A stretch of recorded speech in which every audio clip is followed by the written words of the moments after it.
After months of supply chain issues, delays getting kibble and canned food into cat and dog food bowls continue. It's still an issue and it's still a problem, but I have seen some improvement. Really challenging, especially if you have a pet who's a picky eater. The Connecticut Humane Society is feeling the shortage as pets in the society's care await forever homes. They said it's especially difficult for animals with special dietary needs.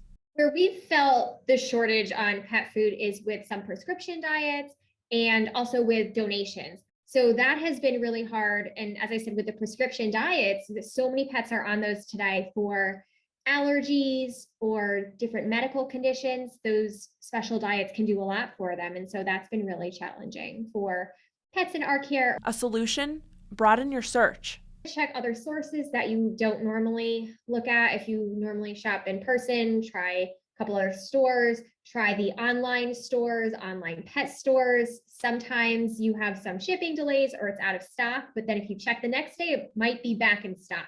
We spoke to a vet for help. They find the most trouble with prescription diets. The problem is that when you've got a cat that's on a special diet because they're in kidney failure, and if you can't get that diet, how do you guide your client? How do you do the best thing for your patients is some of the things that we're dealing with on the veterinary side of this. Her office makes sure they have their prescription foods in stock. They ask clients to do that at home too, before their stash runs out. And if we have to get something different, we want it as close as possible. Paul's Custom Pet Food, based out of New Milford, has a different option. Make it yourself. It turned into a real labor of love, and it gave me a whole different relationship with the dog I've never had before when you start cooking for them. What really helps for them and their clients is going the holistic route. We haven't seen the shortages of supplies, and a big reason for that is because we source so much of our product from local vendors. Where we see shortages in the supply chain is the packaging products. You know, obviously those we can't source locally, and we have to buy those on a national scale. Even before COVID, more pet owners are paying attention to what's on the pet food label. Everything that's on your table at night that you're eating is going into the food that we make for our pets.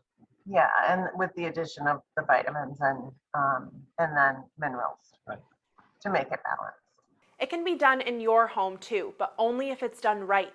Grains, proteins, vegetables, fat amounts, that all varies from pet to pet and depending on what stage of life they're in. Some proteins dogs can eat range from beef to chicken to lamb. Veggies include but aren't limited to kale, carrots, green beans, asparagus, pumpkin, even fruit like blueberries and apples. Grains including buckwheat, oats, chickpeas, brown rice, and kidney beans make the bowl. You need multivitamins, you need minerals, you need folic acid, you need B12, and those are things that people don't necessarily think of. Vet nutritionists can calculate the exact nutrients your pet needs. Then they can be found online or in some local pet stores. So start the conversation with your vet to find out what you need if you want to start feeding your pet balanced, homemade meals. It's the opposite of guesswork. It's exact science. Yeah. They're scientists. We get the recipe from them and we follow it exactly. What are the proper proportions of each type of ingredient so that is nutritiously complete? And so with that, that's where, petdiets.com and their veterinary team, they just do a really great job with that. Whether you go holistic or stick to the food in the store, making the switch to a new kind of food has to be gradual, experts say. You want to do this before you are completely out. So you want to slowly start mixing in that new food bit by bit, gradually be increasing it. Cats are extremely finicky. I usually kind of go with the same brand. So again, if a cat just wants to eat salmon, then you want to try to do that same brand. Maybe now you're going to do a white fish flavor. Try to stay in the same family. I look at turkey and chicken being similar, pork and beef. The process can take 2 to 4 weeks, adding about a quarter of the new food with the old, and gradually going up from there.